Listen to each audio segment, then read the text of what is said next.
जी।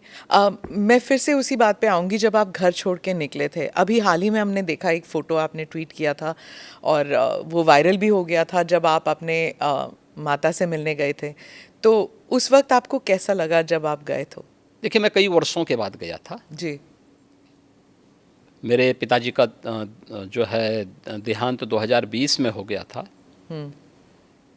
मैं उससे पहले उनसे या उस अपने परिवार के लोगों से कई वर्षों से नहीं मिल पाया था। संजोग से कोरोना कालखंड प्रारंभ हो चुका था, लॉकडाउन प्रारंभ हो चुका था, तो उनके अंतिम संस्कार कार्यक्रम में मैं भाग नहीं ले पाया था।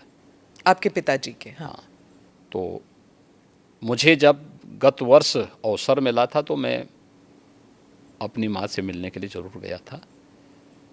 तो स्वाभाविक रूप से एक माँ और पुत्र के बीच में जो संवाद होने चाहिए वही संवाद वहाँ पे हुआ। आप उनके अंतिम संस्कार के लिए नहीं जा पाए, पर जब वो आपसे मिलने आते थे, आप उस वक़्त चीफ मिनिस्टर थे, तो वो एक आम नागरिक की तरह आते थे, सीएम के पिता के रूप में नहीं आते थे। नहीं, यहाँ वो कभी नहीं आए।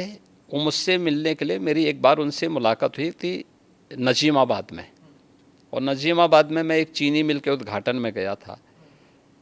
तो भाषण करते हुए मैंने देखा सामने जो है कोई बैठा है, तो मैं पहचान गया उनको। मैंने कहा भी ये तो मेरे पिताजी हैं लगता है। हुँ। वो सभा के बीच में बैठे हुए थे। हुँ। तो फिर मैंने सभा समाप्त होने के बाद अपने साथ के कुछ लोगों से कहा, मैंने कहा देखो यार वो आए हैं तो उनको बुलाओ, थोड़ा मुलाकात करते हैं। तो तब मेरी मुलाकात हुई थी। जी। आपकी छोटी बहन जो है, उन्होंने एक इंटरव्यू में कहा था कि 30 साल उन्होंने आपको राखी नहीं बांधी।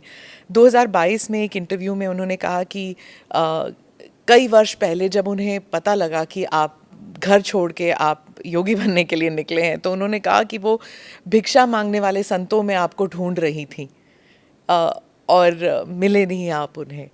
बहुत मुश्किल हुआ होगा ना उन्हें? देखिए, इस सबके जीवन में आता है, लेकिन मुझे लगता है कि इन चीज़ों को हमें जो है केवल अपने स्वयं के स्मरण के लिए रखना चाहिए, और स्वाभाविक रूप से सबके जीवन में आता है। कई वर्षों के बाद जो है इस चीज़ें चलती रहती हैं। मुझे लगता है यही जीवन है। मैं एक इंटरव्यू का एक्सर्प्ट पढ़ना चाहती हूँ सर, क्योंकि ये हिंदी अखबार में छपा था और हमारे कई दर्शक हैं जो इंडिया से बाहर रहते हैं, वो शायद उन्होंने पढ़ा नहीं होगा। ये पढ़ के मुझे बहुत कठिन लगा जब मैंने पढ़ा, तो कि कैसे महसूस कर रही होंगी वो। उन्होंने, मैं पढ़ के सुनाती हूँ, उन्होंने कहा, योगी के मुख्यमंत्री बनने के बाद कई लोग कहते थे कि आपको शर्म नहीं आती, आप मुख्यमंत्री की बहन हैं,